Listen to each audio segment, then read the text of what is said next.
What's going on, y'all? So I'm back here with another one. This is going to be from Dark5's channel this time. This is going to be different from their traditional countdown videos that they normally do. I think this is going to be something similar to their second channel, which was Dark Docs, which talks more in depth about some of these like different cases out here. But this is going to be called Mommy is in the Trees, Unsolved Cold Case, hashtag Team Trees. This came out last year. I forgot around what time, but I kept it on my watch latest list because I was really intrigued to see exactly what this is supposed to be, you know, pertaining to. Mommy is in the Trees. This sounds like some haunted shit. And this is one of the like later videos too, so they of course are narrating this video, so I don't have to read anything.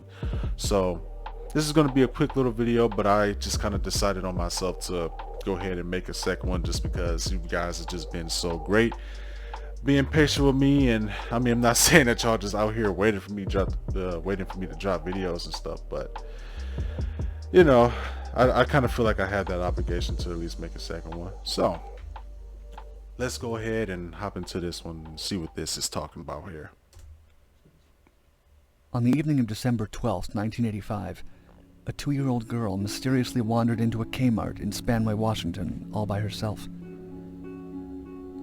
Store employees desperately tried to find the girl's parents, but they weren't anywhere to be found. The child was too young to be of any help, and with no other viable options, the employees sent the girl to a foster home until police could investigate the case. 3 days later, when her foster mother noticed scratches and bruises on her body, she was taken to the Mary Bridge Children's Medical Center. It was there that a nurse recognized the little girl, Crystal Louise Robertson, as a I'm sorry, just want to go back. foster mother noticed scratches and bruises on her body. She was taken to the Mary Bridge Children's Home until police could investigate the case.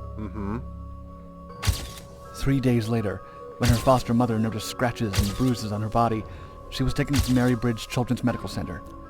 It was there that a nurse recognized the little girl, Crystal Louise Robertson, as a missing child whose photo had been shown on an earlier news broadcast.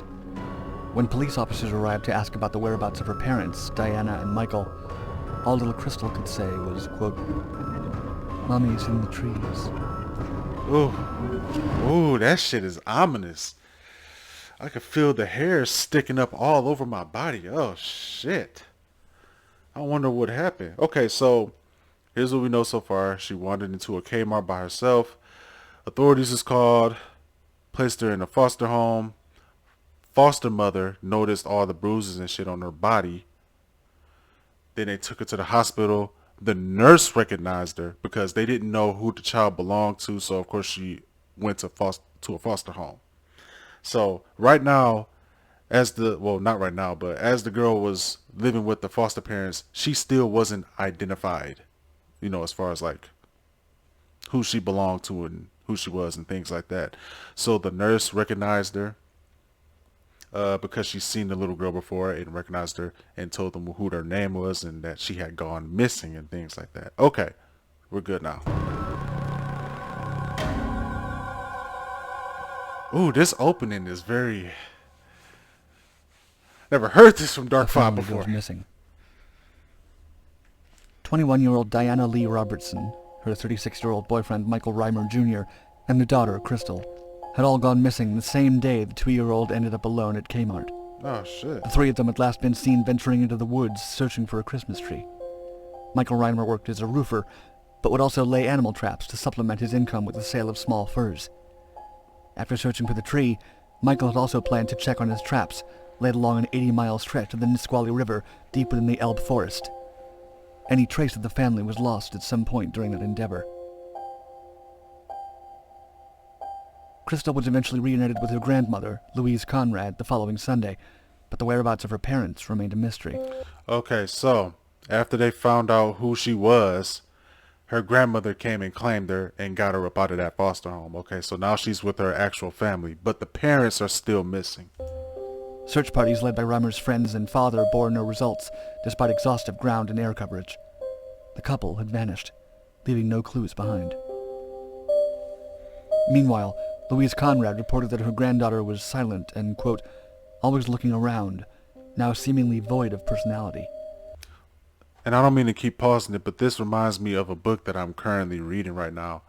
It's a book called Mosquito Man, and it's about a boy who experienced his family getting, well, his mom and dad, something happened to him that traumatized him to the point where he didn't want to talk anymore.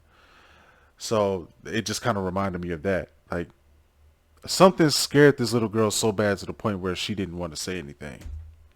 The young girl proved to be no additional help to the police or the search parties, even though the 5 words she had shared would ultimately prove incredibly accurate.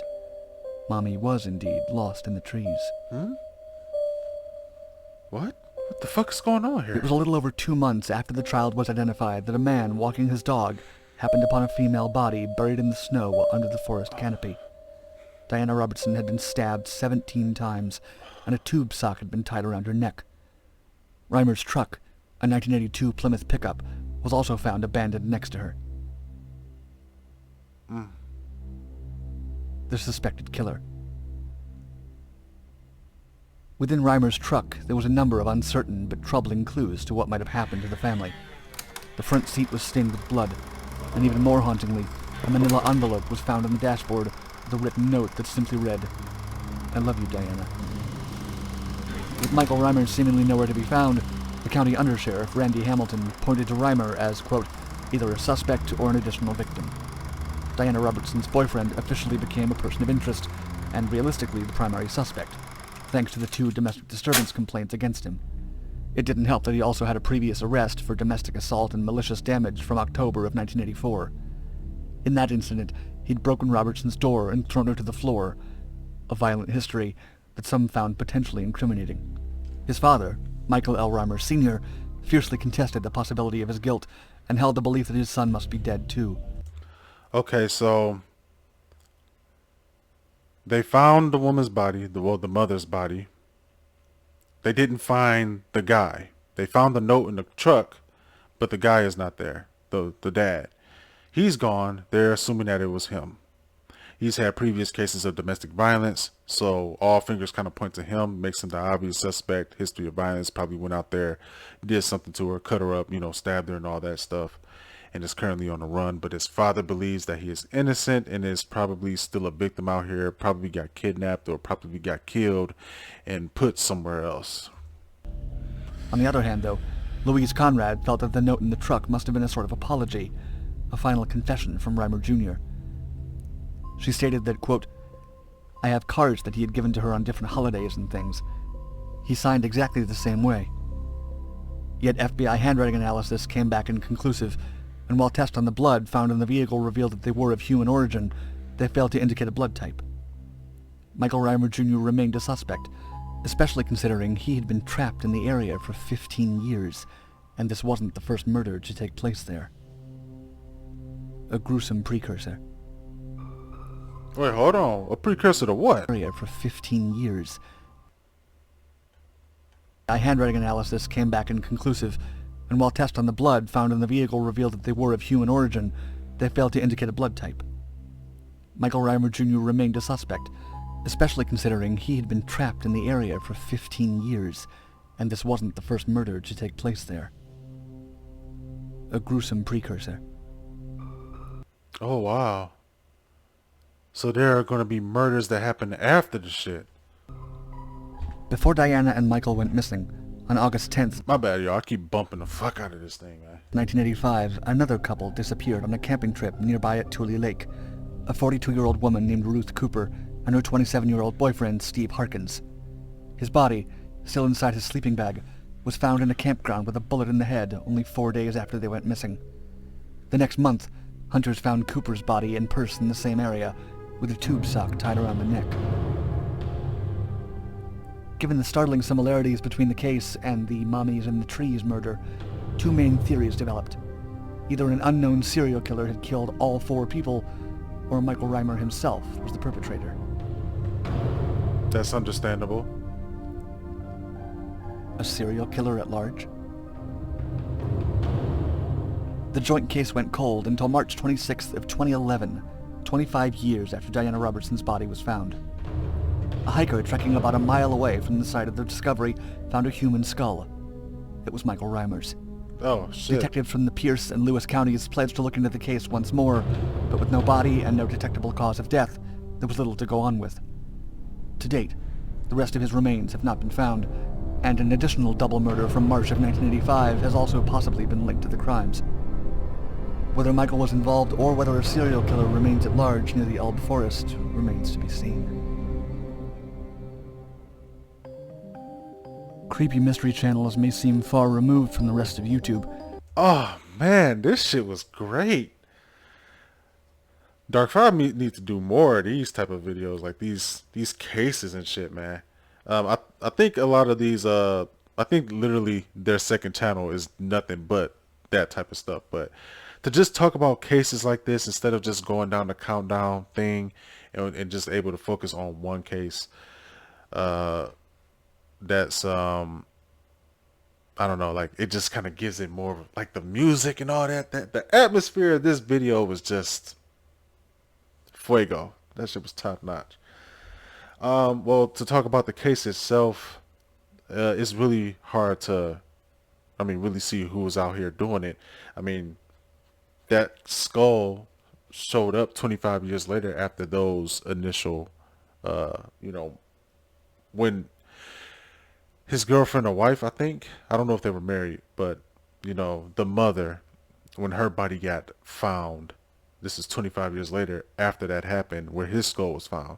So it's possible that he was probably the killer and was just out there in the woods, just kind of living off grid or something. So he was probably just out there just trying to be a serial killer or, being a serial killer. And maybe something happened to him out there in the woods that, and he ended up like dying or something. Just dying off from like whatever, happened. Or maybe the person who, made his, the mother and father go missing, in the first place. I'm sorry. I'm just hard, like trying to really think about what I'm trying to say here.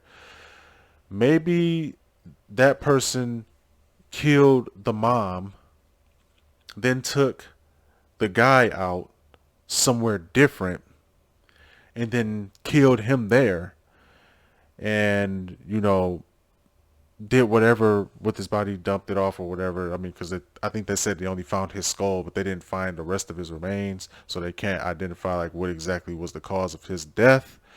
And then the two other people who got killed sometime after that initial case happened.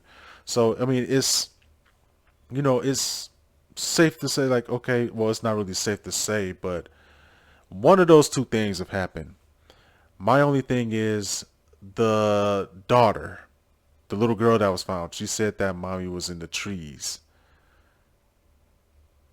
I wonder what she saw. Like, she is the most important person in this case, because the fact that she even said that means that she seen more than what she was saying. She probably knows exactly what happened, but she's just not talking because she's probably just that traumatized by the situation, and she probably will end up repressing those memories and those feelings as she gets older, which she probably already is at this point.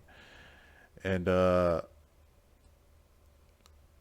probably forget about all those important details that happened, because I'm just saying, like, out of all this, she's definitely like the most important, because I feel like she's seen something that terrified her.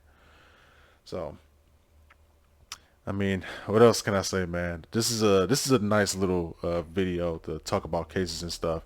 Normally I leave it up to channels like Top 5 Unknowns to talk about cases like serial killers and things like that, but this video here that shit was excellent. I like it. So that being said, thank you guys for watching. Let me know what you think about this case here, man. Like, I actually thought it was about to get into some supernatural type shit.